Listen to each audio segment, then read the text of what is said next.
World War I reshaped Europe. Borders shifted, economies collapsed, and millions of families were forced to move just to survive. Among them were the Adlers, a Jewish family from Galicia who left the chaos of the war, passed through Holland, and eventually rebuilt their lives in Germany, a country that, for a time, offered stability and hope. That's the world Joshua Adler entered in 1931. I want to show you the pictures. And this is all of me as a little baby. Look at that. So my name is Yehoshua Adler, named after my father's father, Rabbi Yehoshua Adler. I was born in Kiel, Germany in 1931. My grandparents came from Galicia, and they, during World War I, went to Holland. My grandfather opened up a kosher restaurant in Amsterdam, but after the war was over, there were no longer Jewish refugees coming. Therefore, they closed the shop and they moved to Kiel, Germany. So that's how we got to Kiel. Somebody, maybe a shadchan, introduced my father to my mother, and eventually that's where I was born a few years later after their wedding. My father tried to be in business in Kiel, but it didn't work out, so eventually he moved to Berlin. My father's business was of material. Men who wanted to have a suit would buy the material from my father, and they would go to their own tailor to make the suit. German life was pretty good, because compared to Poland, it was peaceful, it was modern, it was intellectual for everybody. And in fact, in World War I, the Jews of Poland liked the German soldiers because they were not as anti-Semitic as the Russian and the Poles. The Russian and the Poles were anti-Semites. It was a different situation.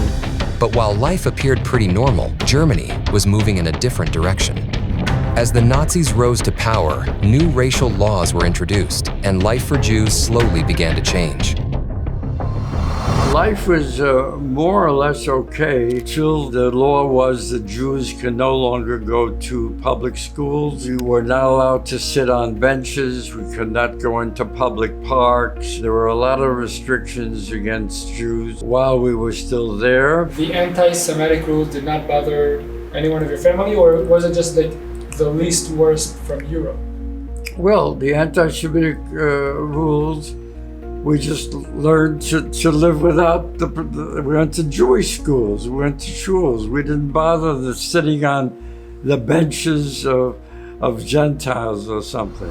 One incident which was really stupid, my mother and Rosie were blondes, and they decided to take me to the Olympic Games in 1936. Not to the games, but when they weren't playing, to at least see the stadium. And they were Jewish, and Jews were not allowed. My mother and Rosie and me were at that stadium. How they did it and why they did it, and if they would have been caught as being Jews, who knows what would have happened to them.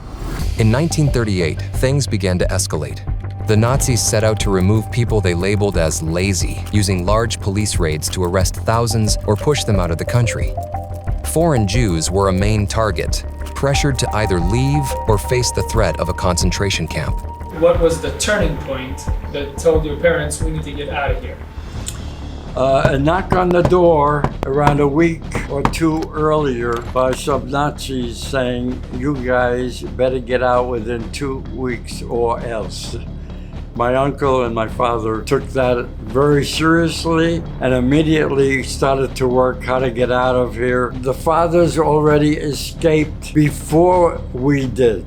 They were afraid of being arrested, and so therefore they knew they better get all their deals quickly in Berlin, whatever has to be done, get to Holland, to Rotterdam, make arrangements for a ship. So they were there first. We escaped by Ant, Jimmy, an aunt, and my mother and I, with suitcases, midnight train from Berlin to Rotterdam.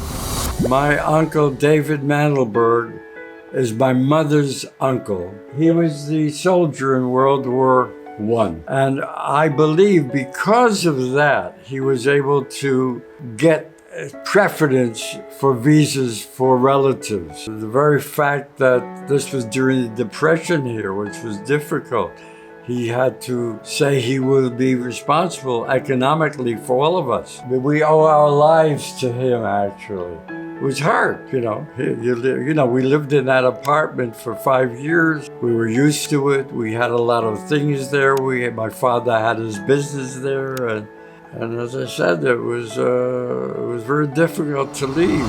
And while foreign Jews were already being pushed out or threatened, many Jews in Germany still didn't realize how quickly things were changing. The East European Jews had almost nothing to do with German Jews. A lot of the German Jews were in the army in World War I, the German army. They thought at the beginning I was in the German army. They wouldn't throw me out of Germany. I was a good patriot. The German Jews, a lot of them had illusions, let's put it that way, that they would be exempt from some of the problems. But those illusions went up in smoke on Kristallnacht. After Kristallnacht, all Jews were in the same boat.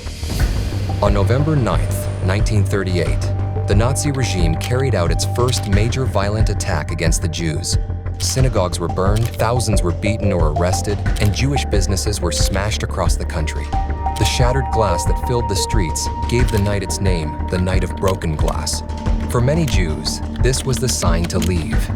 Well, we got to America. My grandparents in Kiel were left behind. They managed to leave Kiel and live in Belgium for a while until I got to southern France eventually. My other grandmother, when she was thrown out of Germany, went back to Tarnów. My mother, several years later, tried to get visas for her parents, and it was very difficult for her. She had to go to Washington every few weeks to try to speak to this person and that person.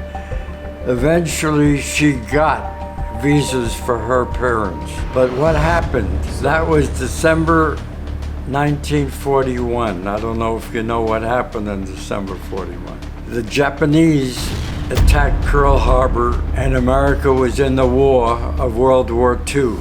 Because of the Japanese and Hitler declared war against America, we couldn't save my mother's parents. We had the visas, we had the ships, we even had a suitcase of theirs which was sent. It was terrible, all because of the Japanese attack. My mother's parents were sent to Auschwitz from southern France and murdered in Auschwitz in August 1942, I believe. My father's mother was murdered by machine gun fire in Tarnów 10 days later. Joshua Adler got cancer after the wedding and died in Berlin and was buried in Berlin. And it's the only grave of the family that we have. And family members are able to visit the grave anytime they want in the cemetery in Berlin. Can you tell us where it is exactly, or do you know how to guide us? Yeah, everybody knows it's the Jewish cemetery in Berlin. It was only damaged by an American bomber, but not the Germans. And that was the great miracle. The Germans did not destroy the Jewish